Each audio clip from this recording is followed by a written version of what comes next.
Hey guys, so this time we're going to cover some passing concepts. I'm going to mix in a lot of theory and also some techniques because I know you guys both like the conceptual stuff and some useful practical stuff you can implement today as well. But I think the conceptual stuff for this passing is really going to help you guys take your game to the next level.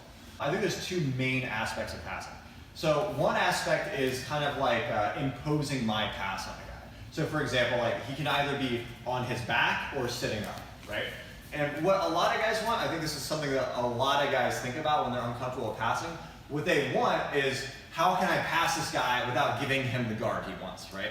So there's this magic way that I'm gonna get around the guard. He's never gonna be able to get to the spider guard or the de la hiva or the worm. I'll never have to worry about dealing with those things, and I just pass the guard beforehand. Okay, the reality is, yes, sometimes you can pass the guard beforehand and not let the guy establish his position, but most of the time, the guy's going to establish a guard on you. Just because of the fact that this is not an equal game, right? My job is to get around his legs and lock him in side control for 3 seconds. His job is to just tie me up.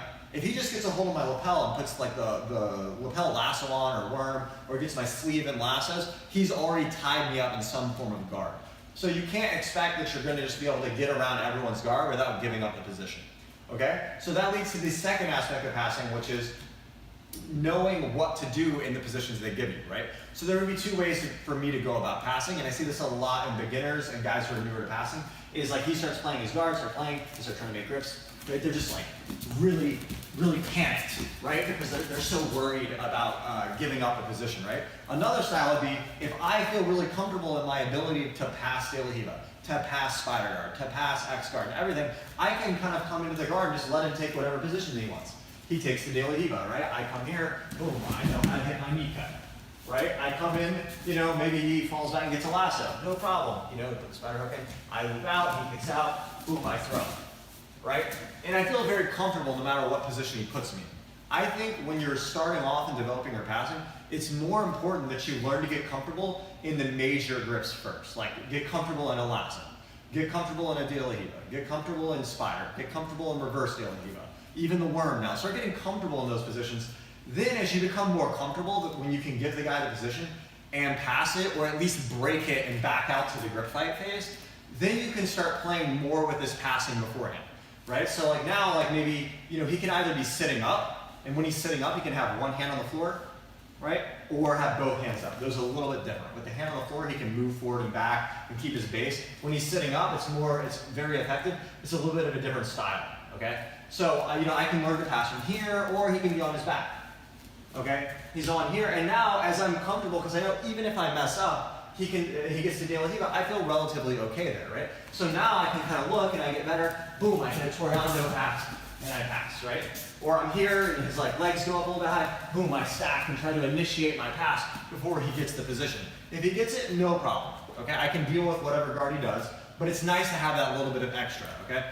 I would say it's very similar to the analogy for recomposing. When you play your guard, if you have good recomposing, you can make mistakes and recompose and get your guard back, right? With passing, you want to have that ability to, even if they get their guard, you're not panicked, you're not stressed, you know how to deal with it. So talking about another concept, when I am starting to pass, right? The guy, like I said, is either on his back or sitting up. So just a few things that you guys can use. One is I like to kind of look at the guy's legs. Are they low, medium, or high, right? If the guy's legs are low, I'm looking more for Toriando type pressure, knee cut type pressure, right? If the guy's legs are medium, it can kind of go one of 2 ways, right? I can try to bring his legs down to look for more Toriando or knee cut pressure. If his legs are super high, sometimes it's easier to stack, right? Or you see the Keenan wrecking ball pass where you step here and drop to the hip, right? Or if he's up here, so he's on the ankles, push up and move towards the stack position. Okay? But the important thing when you want to get good at passing is you really need to isolate positions. Okay, so what I do is I might have a phase of training where we start here and then he's trying to establish a guard. If he gets a lasso or a de la hiva, we stop. If I pass his guard, we stop, right? And then that way we can train just this grip fight phase, right? But then when I want to get good at dealing with de la hiva, we'll start here, and then when I pass the de la hiva, right? We stop, right? If he, sweeps me, or maybe even transitions to X guard, we stop, right? That's the right way to kind of isolate the separate problems that you're dealing with to develop your passing, so that you can, every training session, see progress in what you're doing.